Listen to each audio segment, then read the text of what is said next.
Tout le monde ne rêve que de ça, retrouver un semblant de vie normale et partir en vacances.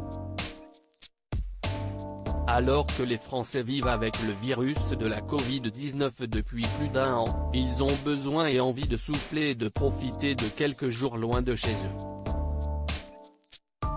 Il faut dire que ces derniers mois, ils ont passé beaucoup de temps dans leur intérieur à cause des confinements qui se sont succédés. Seulement, il faut se rendre à l'évidence, cet été encore, les vacances ne seront pas totalement comme avant. Pour autant, Thierry Breton, le commissaire européen, a donné de l'espoir.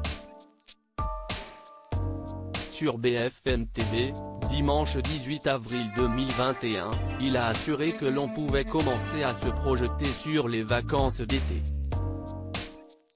Dans le même temps, Emmanuel Macron a expliqué qu'une levée progressive des restrictions de voyage aurait lieu à partir du mois de mai.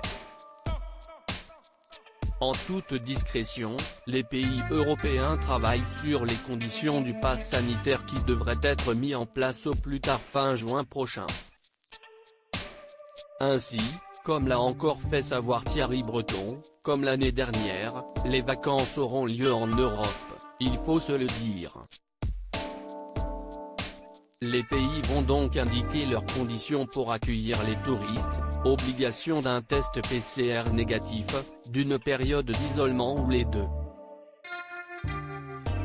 On sait déjà que pour partir en Grèce, à partir du 14 mai prochain, il faudra soit être vacciné, avoir des anticorps ou présenter un test PCR négatif. En revanche, en Croatie ou en Roumanie, il faudra justifier d'un certificat de vaccination.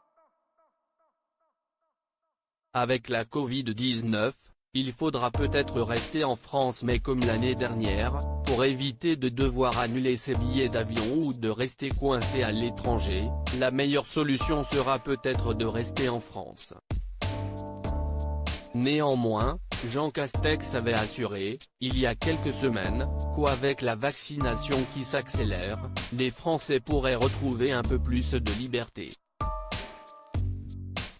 Pour l'heure, près de 12 millions de Français ont reçu une première dose de vaccin anti-Covid.